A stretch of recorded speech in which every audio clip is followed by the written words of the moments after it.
इधर आओ, इधर 100-200 आदमी बैठे हैं, अब कैसे पहचाने इसमें कौन कौन शादीशुदा। मैंने कहा तो उससे भी आसान। बोले कैसे? जिसका मुंह मंगलसूत्र की तरह लटका वो शादीशुदा। तो थोड़ा हंस दिया करो, तुम्हारे होने का सुकून दे। शादीशुदा जैसे मत लटका के बैठो। बहुत अच्छे लोग हैं माशाल्लाह, हर बात को समझ लेते हैं। इत्र फरोश मौलाना से एक शराबी ने कहा, अच्छा ये टोन बार बार मैं इसलिए दोहराऊंगा ताकि आपको लगे मैं ओरिजिनली, हाँ नहीं मेरे डुप्लीकेट आके निपटा जाते। तो एक शराबी ने इत्र फरोश मौलाना से कहा, जन्नत में जाने का रास्ता बताइए। अब बोलिए पीता भी है और जन्नत में भी जाएगा। तो मौलाना साहब का जवाब सुनना। एक शराबी ने इत्र फरोश मौलाना से कहा, जन्नत में जाने का रास्ता बताइए। मौलाना साहब बोले 100 रुपए का जन्नतुल फिरदौस लगाइए। बोले धंधा ही कर लो, तो जन्नत में जाने बेटा 100 रुपए में एक, 200 रुपए में 2 आदमी जाएंगे और 500 रुपए में तो तेरी किस्मत खुल जाएगी, पूरे परिवार को ही जन्नत मिल जाएगी। तो कभी कभी हंसी ऐसी भी आती है और हंसना चाहिए ना सर। हंसते तो हमारे नबी थे, ऐसी मुस्कुराहट थी कि लोग सरेंडर, दुश्मन भी सरेंडर हो जाता था। हाँ तो मुस्कुराहट चेहरे में रौनक लाती है ना। एक फोटो लेने पे नूरी बाजी, जब फोटो अच्छी आ सकती तो बाजी बोला तो भी हंसोगे। बशर साहब, हाँ हम आप लोगों के साथ में रहे नहीं भाई, बड़ा किरदार बना के रखे बचा के। तो बाजी जब एक फोटो एक मुस्कुराहट में फोटो अच्छी आ सकती है तो पूरी जिंदगी में हंसी खूबसूरत बना सकती है जिंदगी। हंसना चाहिए, हाँ मौका आए तो हंसना चाहिए। इनकी बिलाल साहब की बातों में नहीं लगना कि मैंने गजल के साथ गद्दारी नहीं किया। भैया आखिरत के मैदान में बहर मीटर नहीं आमाल तोले जाएंगे। क्यों भाईजान, हाथ में लाओ। हाँ अच्छी गजल लिख दिए तो जन्नत, हम जहन्नम में जा। सब लतीफे वाले इतना हंसा रहे हैं आवाम को, हम जहन्नम में जाएं। वाह भैया। देखो सर यही एक जमात है जमीर भाई, जहां तनकीद होती है। क्रिकेटर क्रिकेट खेलते हैं ना, कभी नहीं बोलते इसको बैट पकड़ने नहीं आता, साला सेंचुरी मारने आया, मगर इस स्टेज में जरूर तनकीद करेंगे। हाँ कि वो बहर मीटर से खाली हो, सीन शीन में फर्क नहीं आता, ये सारे यहीं सुन सकते, माइक भर मिल जाए फिर ये किसी को नहीं छोड़ते। तो ये सब मत करो भैया, हमने बड़े प्यार से तुमको सुने यार, एक एक शेर में तारीफ की है तुम्हारी, तो तुम भी सुना करो। कोई किसी भी फन का माहिर हो, है ना, गीत हो गजल हो। भाई गालिब की लतीफे पढ़ते थे कि नहीं, अपन कोर्स में थे। हाँ वो भी एक फन है। जी जी हाँ तो लतीफों की तनकीद क्यों करना, ये मिजाह है यार। और मिजाह तो क्या बताएं हम। एक मौलवी साहब खुतबा कर रहे थे, चाऊ साहब। अच्छा चाऊ साहब का नाम लेता हूं तो क्यों हंस। असल में चाऊ साहब की कहानी मुझे मालूम है। हाँ आप जानते हैं चाऊ साहब को। हाँ ये आपकी पार्टी के नहीं है।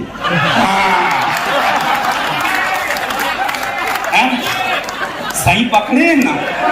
अरे वाह। तो क्या है, बच्चा जब पैदा होता है ना, जन्म लेता है, माँ बड़े प्यार से उसको गोद में लेती है, ममता भरा हाथ सर में फेरती है। ममता का ऐसा जादू होता है जमीर भाई, उसके सर में बच्चे के बाल उगना शुरू होते हैं। फिर धीरे धीरे बच्चा जवान होता है, हम कुछ शादी करते हैं, फिर उसकी शादी होती है तो बीवी हाथ फेरती है, बाल जाने लगते। बहुत लोग यहाँ बीवी का प्यार लेके बैठे हैं, सबको आदाब करता। चाऊ साहब को तो पूरे औरंगाबाद नहीं हाथ दे रहा। आप पूरे शहर की मोहब्बत लेके बैठे। चाऊ साहब एक आध चुनाव आप भी लड़ लो।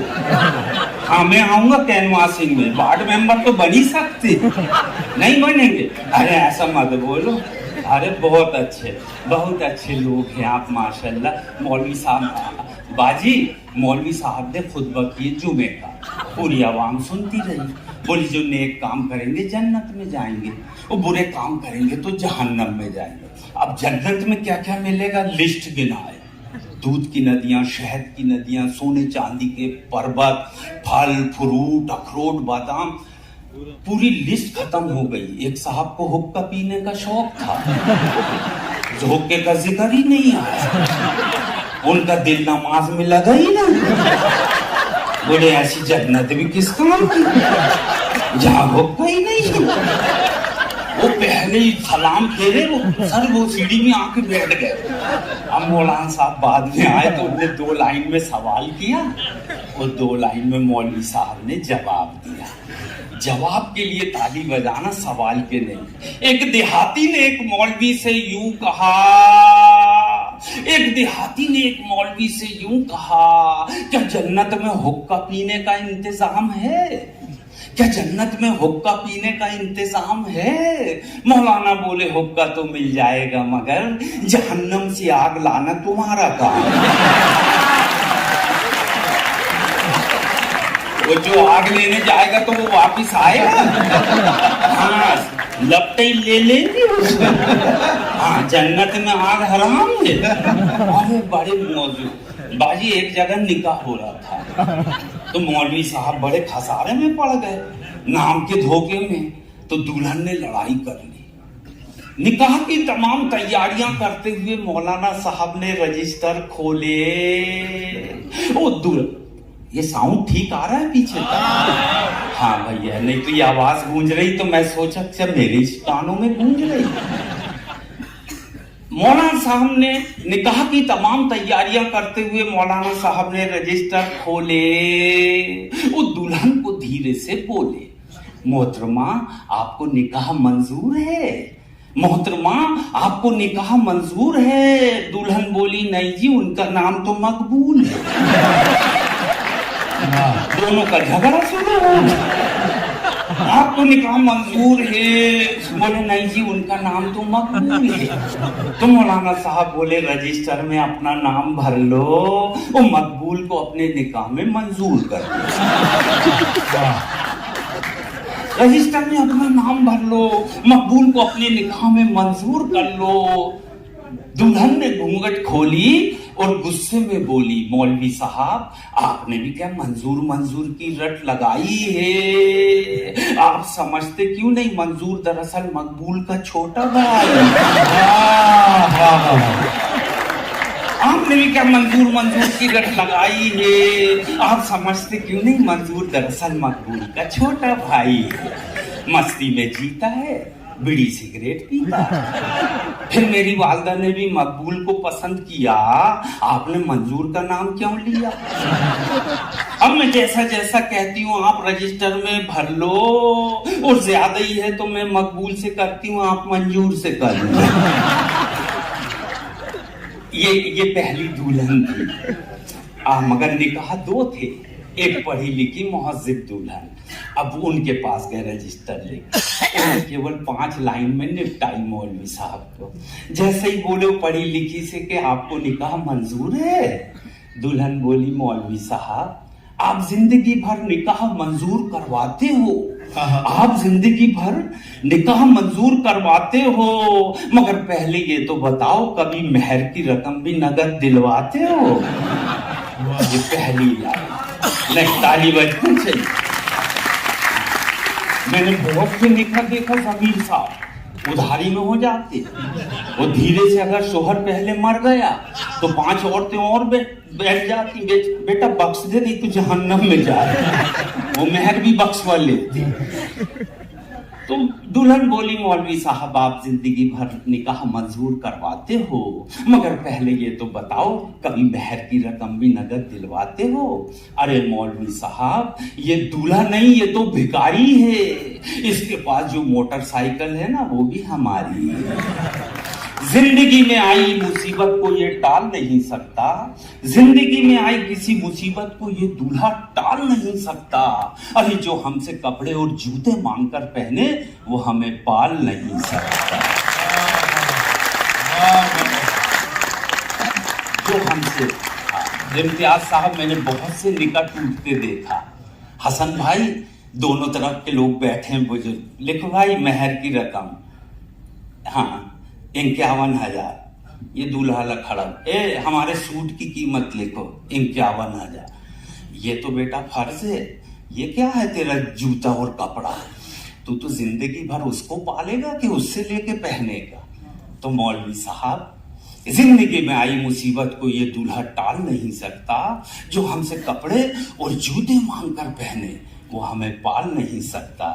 अरे मौलवी साहब, ये दूल्हा तो सुन्नत रसूल की धज्जियां उड़ाने वाला है, इबादत के मौके पर भी बाजे बजाने वाला है। अमीर भाई निकाह इबादत है, इसमें बाजों का क्या काम। फिर तो जुमा की नमाज भी ढड्ढक ढड्ढक इस मोहल्ले की बारात जा रही नमाज पर। तो ये कहीं ना कहीं पहुंच रही मेरी बात। और देखो अब एक लाइन मौलवी साहब को भी बोली उसने, मौलवी साहब आप भी शरीयत की आड़ में इस्लामी उसूलों को उल्टा टांगेंगे, आप भी शरीयत की आड़ में इस्लामी उसूलों को उल्टा टांगेंगे और थोड़ी देर के बाद आप भी निकाह की फीस मांगेंगे जिसका कोई इंतजाम नहीं। मौलवी साहब, वो दिन गए जब इस कौम के नौजवान अपने किरदार की खुशबू फजाओं में उड़ाते थे। अब वो लोग नहीं रहे जो अपने निकाह खुद पढ़ाते थे, जो अपने निकाह मेरी ये नज्म को सुन के बशर साहब बहुत से नौजवान आए, बोले मेरा निकाह होने वाला है, जिंदगी में मैं पहनूंगा ही नहीं उसका दियो, भलाई पैजामा कुर्ते में जाऊंगा निकाह पढ़ाने, मगर इनका पैसा नहीं लूंगा। अरे मैंने कहा मैं नान नुक्के के तुम निकाह कबूल करते हो? तो मौलवी हजरात, मैं नान नुक्का नहीं समझती ये कौन, इसको ना उर्दू में बोलना, सिक्का राजुल वक्ताबी की जो करेंसी है ना, वो मेहर में देना, इसको पालना, इसके बच्चों की परवरिश तेरे जिम्मे है, ये समझते ही नहीं।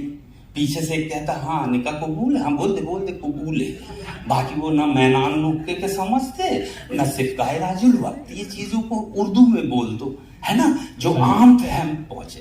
चलो एक आखिरी न सुना देता हूँ क्योंकि हमको दो लोगों को सुनने हम खुद आए। नहीं भाई वो बशर साहब जलगांव में एक स्कूल के लिए जब चंदा हो रहा था तो बशीर बद्र नाइट हुई थी, उसके स्टार थे आप, और मैं एक छोटा सा लड़का, मुझको बड़ी मोहब्बत मिलती थी। उस टाइम से हम लोग इनके कदमों में बैठ के सीखे हैं यार, इनको बड़ा तहजीब, और आज माशाल्लाह देख के इतना अच्छा लग रहा है आपको। आप तो आपने पहले ही कहा कि आप दूसरे जन्म में देख रहे हैं। जी हाँ, माशाल्लाह वो जन्म मेरा बचपन का था। बहुत अच्छी बातें हो गई। एक बहुत अच्छा नाम है इस मुल्क में, अब्दुल कलाम साहब, राष्ट्रपति, पूर्व राष्ट्रपति अब्दुल कलाम साहब। तो फिल्मी दुनिया की हीरोइन भी गजब गाती है, ऊट पटांग गीत गाती है। एक हीरोइन हीरो के सामने आई और बड़े प्यार से गीत गाई, लड़की कमाल की अखियों से गोली मारे, ये गाना आप सबने सुने होंगे, लड़की कमाल की अखियों से गोली मारे। अब आप सब बताएं, देश के पूर्व राष्ट्रपति अब्दुल कलाम साहब इस गीत को पहले ही सुन पाते तो वो अग्नि मिसाइल ही क्यों बना? हाँ, पूर्व राष्ट्रपति अब्दुल कलाम साहब इस गीत को पहले ही सुन पाते तो वो अग्नि मिसाइल ही क्यों बनाते? अरे वो गया तहजीब का जमाना भाई। हम जब मम्मी डैडी के साथ फिल्म देखने जाते थे जमीर साहब, उस टाइम हमारा जमीर जिंदा था।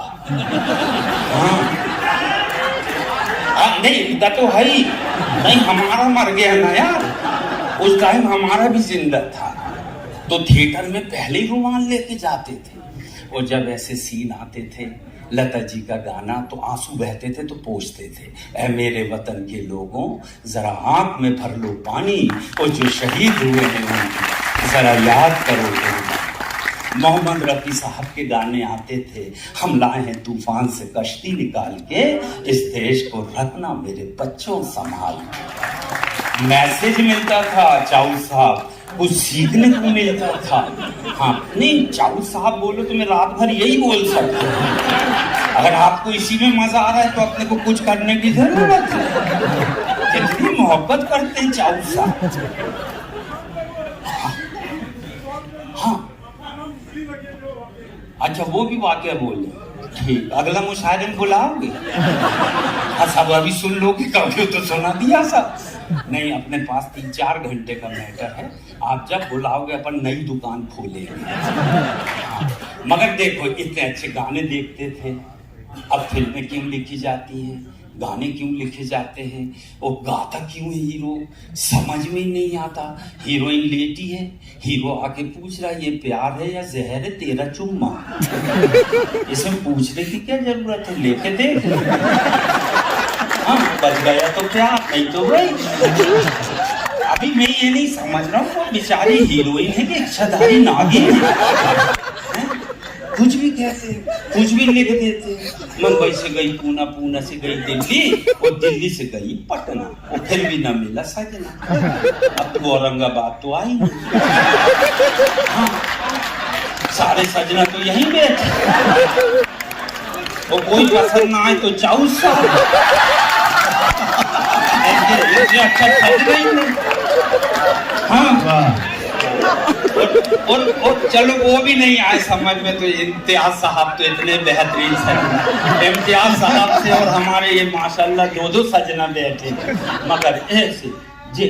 अच्छा बहुत बहुत शुक्रिया, बड़ी मोहब्बत भैया आपकी जी। जी नहीं बाजी ऐसे ऐसे गाने ना बच्चों के सामने देख नहीं सकते। एक दिन बच्चा होमवर्क कर रहा है, हम दोनों देख रहे हैं, तो वो हीरोइन आई और हीरो कह रहे हैं सर कई लोग खटिया जाड़ा लगे, वो जाड़े में बनमा बड़ा प्यारा लगा। तो मैंने कहा ये अब खटिया सड़केगी, बाप बेटों को नहीं देखना चाहिए। मैंने कहा ये भागेगा उठ के, वो तो होमवर्क छोड़ा ऐसा हाथ उखाड़ के। मेरे कोई शर्म आई भैया, मैं ही बाहर चला गया। 5 मिनट बाद बच्चा बाहर आया, बोले पापा चलो वो सीन निकल गया। हाँ, ये ऐसे बच्चे आजकल, और ऐसी फिल्में इम्तियाज साहब देखने जा नहीं सकते। क्या दिखा दे, कहाँ क्या बता दे, भूल ही नहीं सकते। हाँ ऐसे खतरनाक। हाँ, एक गाना और चाऊ साहब के लिए देखो उसमें, अरे बाप, मैं तो रात भर गाने ही बताऊं ना, मुशायरा ही हो जाए पूरा। लेकिन अपने को मुशायरे को मुशायरा बनाना है। चाऊ साहब आ जाओ, ताली बजा दो चाऊ साहब। वाह वाह, शुक्रिया बहुत। ये हमारे बहुत अच्छे दोस्त है भैया, औरंगाबाद पहली बार बुलवाए थे। हाँ पंचक्की एरिया में, वहाँ इस्तकबाल किए थे हमारा, है ना, दरबार में। बहुत अच्छे रब साहब, अल्लाह ताला जल्दी आपकी दूसरी शादी कर सके आपके सुकून के लिए। अगर पहले में ही खुश है तो माशाल्लाह, नहीं तो वो भाभी फतवा दे देंगी कि तुम यही करवाने आए थे। तो फिल्म में दुनिया की हीरोइन भी गजब ढाती है, ऊट पटांग गीत गाती है। हीरो के सामने आई और बड़े प्यार से गीत गाई, लड़की कमाल की, आँखियों से गोली मारे। अब आप सब बताएं, देश के राष्ट्रपति अब्दुल कलाम साहब इस गीत को पहले ही सुन पाते तो अग्नि मिसाइल क्यों बनाते? अपने देश के सैनिक कारगिल की जंग लड़ने पहाड़ी पर क्यों जाते? जितनी हीरोइन है सब सरहद पे लाइन से खड़ी हो जाती और सब अखियों से धन गोलियां चलाती। वो जितने दुश्मन है सब ढेर हो जाते, अपन बिना खर्च और बिना शहादत के जंग जीत जाते। कविता समाप्त हो गई, अब बजा सट।